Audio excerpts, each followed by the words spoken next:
Hi everyone, welcome to Poetry and Talk.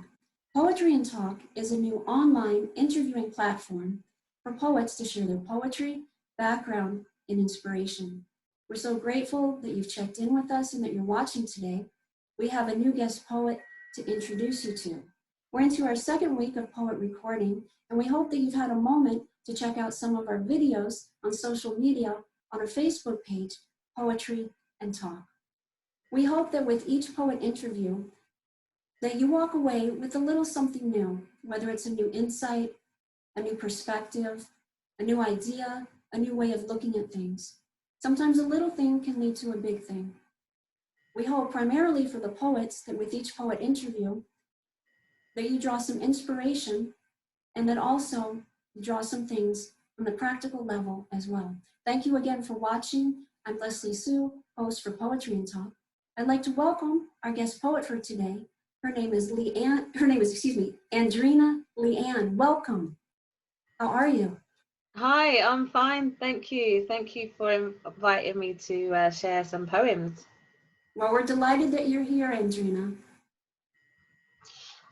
I'm going to start with these poems that I'm going to read right now. They're from my book. It's called Charred. I'm not sure if you can see that because of the ring light there. A survivor speaks her truth to inspire. This poem is called Charred. I try so hard at life.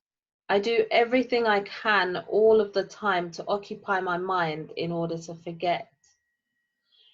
Over the years, Mom has told me to forgive and forget. My mind won't allow me to forget, and my fragile body at that time won't allow me to forgive. I've tried to put it all behind me and live. I don't think I will ever forgive.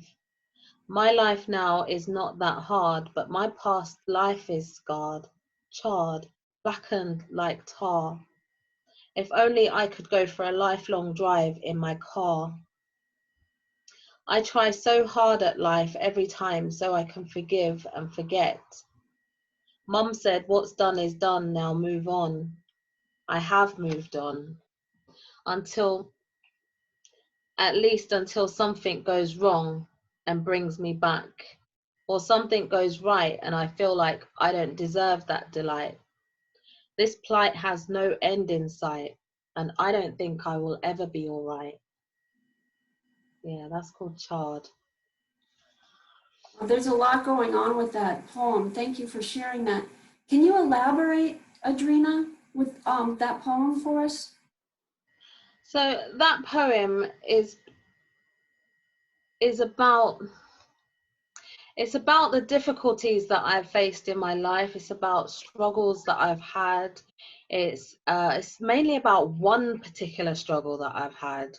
Um, so this is going to be a bit triggering for some people, but I am a survivor of childhood sexual abuse, and I've only just started speaking about it. I'm 39 now, and I started speaking about it when I was 38, so last year. And I always, when I was writing before, I was always like writing about it, but not saying it, not saying exactly what happened. And poetry over the years has helped me to actually write explicitly about my experience with being abused as a child. So this particular poem is, yeah, it is about that. And, you know, over the years, my mum telling me not to talk about it and not to, I should forgive and forget and move on, life goes on. But for me, life doesn't just move on. I haven't just moved on. It's something that will be with me for the rest of my life. Yeah, and it is something that just, it seems to go away and then it comes back. So like at the end, when I say, I have moved on, at least until something goes wrong and brings me back, or something goes right and I don't feel like I deserve that delight.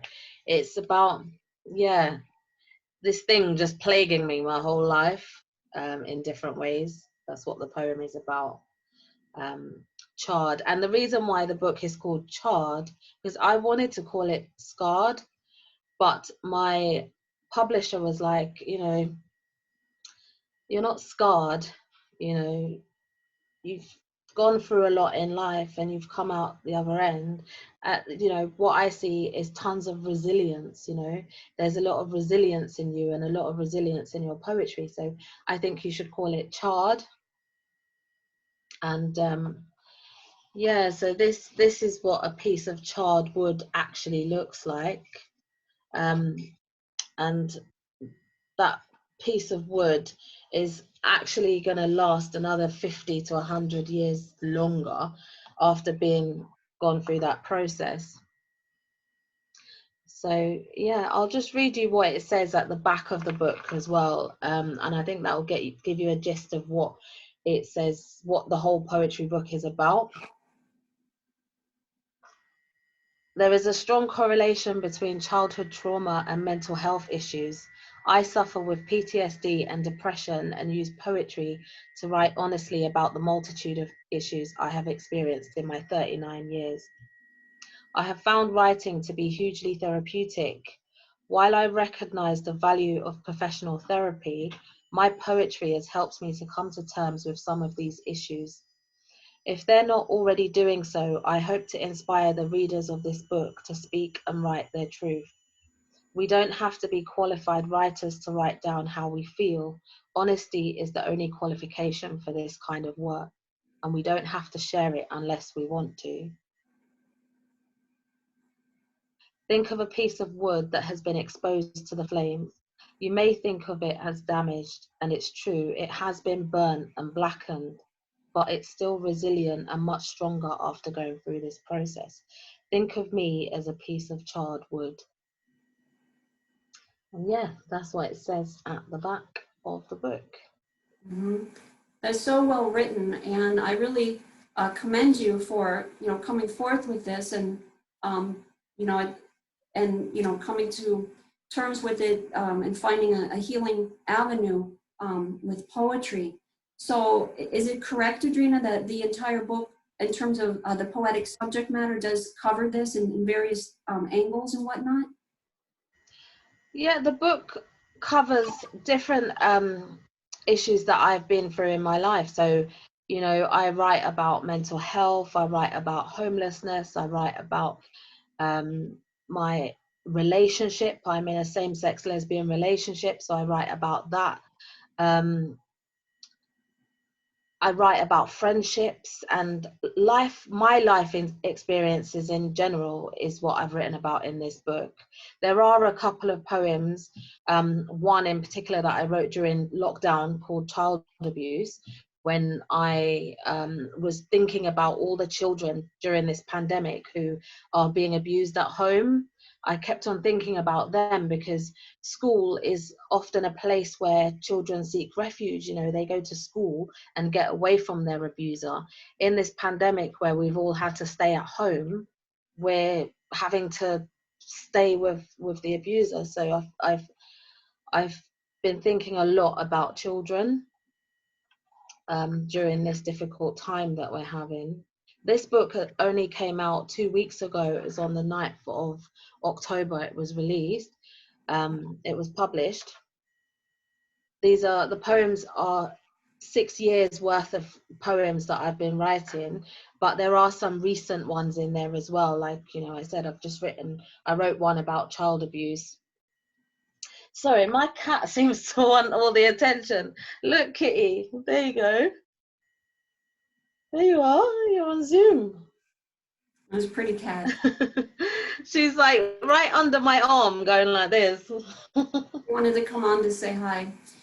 Andreena, can you bring us to the origins of your poetic journey when it first started? We have a beautiful picture of some of the things that you share in your poetry from your heart, from your experiences, and the healing aspects of poetry for you. But bring us to a place where you started poetry. How did that begin? And if you'd elaborate on that for us, please. Yeah, so I started writing poetry in February 2014. Um, my partner, Jermaine, who I'm still with today, we were at the beginning of our relationship, or 2 years into our relationship, and she said to me, "We always do things that you want to do, you know, what about the things that I want to do?" So I said, "What do you want to do?" And she said, she'd like to go to theatre, museums, galleries, and things, and poetry nights. And I said, "Well, those things are boring. I don't want to do that." Um, but the good girlfriend that I am, we compromised. I found an event on Facebook called Open Minds. We went there, and it was such a good event. When I was there, I was in the queue, and someone said to me, the organizer said, um, "You look really creative. Would you like to do something on the open mic?" And I said, "Well, I haven't written a poem since I was a child. I don't know. I don't think so." And then as the evening progressed, I asked him for a pen and paper, and I said, "Well, okay, I'll write something about the event. And if I feel comfortable, I will share it on the stage." And that's what happened. So I wrote about the night, and I ended up performing it the same day, and I loved it. I loved the whole experience. People were clapping, and I felt really good about myself.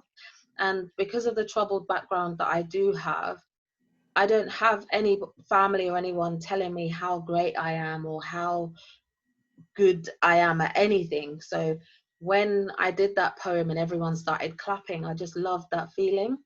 So I spent the whole of 2014 going to poetry nights and writing poetry and writing about how I feel and performing them at poetry nights, just to get that applause, to get people to clap for me, basically. And that's just how it all started 6 years ago. And back then, I wrote about things like to do with work. Wrote about my relationship. But it's only in the last year or so that I've actually been digging deeper and writing about the abuse and other issues that I've had. And has your poetic style changed within those 6 years, or is there some consistency? Is there some new things that you want to bring in, or do you just allow that to happen spontaneously? I just allow it to happen. I don't sit down every day and write anything. I tend to write when something bothers me. So if I have something on my mind, or something's happened and I feel very angry or upset or anything like that, then I'll write about it. There isn't any sort of like style or technique. I've never studied poetry or anything like that. So however it comes out on the page is just how I write from my heart. I don't follow any particular structure or anything. I do try to make it rhyme. I do try. But my poems, they don't take long to write, because they're usually as a result of me feeling something. So if I've had an argument with someone and I've been really upset with them, then I'll write a poem, and that seems to help. That seems to help the process. I don't know. So you get an emotional cue. You start to be aware that you're feeling a certain way, and you're like, the way that you handle it is you kind of go into your own space and write a poem about it, and kind of allow it to develop in from that kind of emotionality, so to speak. Exactly. That's exactly what happens. And then all of a sudden it almost feels like I've dealt with that thing, whatever it was that was bothering me. It almost feels like it just goes away. So with the completion of the poem, it's kind of, you feel like you just washed your hands of it. Yeah, like it's done. And that's why so I've got two journals, and that's why when I contacted a publisher this year and asked them to put my poems in a book, he said to me, "Okay, type them up and send them to me in a Word document, and we'll take it from there." So they were in two journals. So there's my second journal. This is my first journal. I don't know if you can see that because of the ring light. There you go. So I've got two journals, and they were handwritten. So I had to type them up and put them in a Word document and send them to this publisher. And it was very triggering for me because I had to revisit poems that I hadn't seen for years. Because when I do write as a result of an emotional response to something, and then I leave it, I don't usually go back to that place. I don't go back to that poem. So having to type them all up and look at my handwriting and go through what I was feeling at that time was really re-traumatizing, actually, this whole process, getting it in the book. But I'm glad that I've done it, because, you know, I'm sure it inspires other people as well. Yes, absolutely. What signifies healing for you? Like, for example, when your book was being published, you had to kind of go back and look at poems that you wrote, several years ago, and it started to bring up a lot of things, and then you kind of had to deal with that kind of all over again. Do you think that in terms of your healing, that perhaps at some point you look at those poems and maybe have a little bit more of a neutral platform?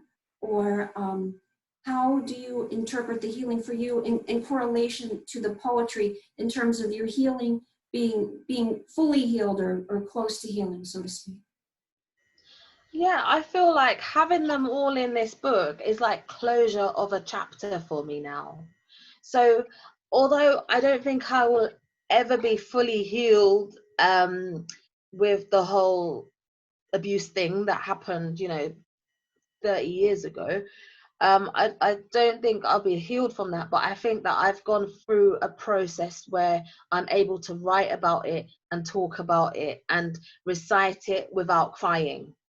So some process has happened along the way. There are some poems um, that I feel like I would say I'm healed from. I went through a lot of homelessness when I was younger, and I've written about it, and now it doesn't trigger me to read it anymore. So I do feel like that stage is closed now, because I'm at a point where, I've bought the flat that I live in, so I've got a mortgage now. So just as long as I pay my mortgage, I probably hopefully won't face that homelessness again. So that part of my life, I feel like I've moved on from that. So yeah. Tell us about some of your current projects, Andreena. In terms of poetry, or Yes. um, I've started learning a new instrument called a handpan, and it's quite an intuitive instrument. So the next project that I hope to do is to record some of my poetry to music played by this, like me playing the handpan and merging it with my poetry. That's the next project that I'd like to work on. I also am hoping to make this book into an audio book as well.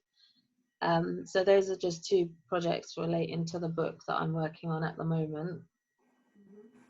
But the main thing really is to encourage people to speak and write their truth.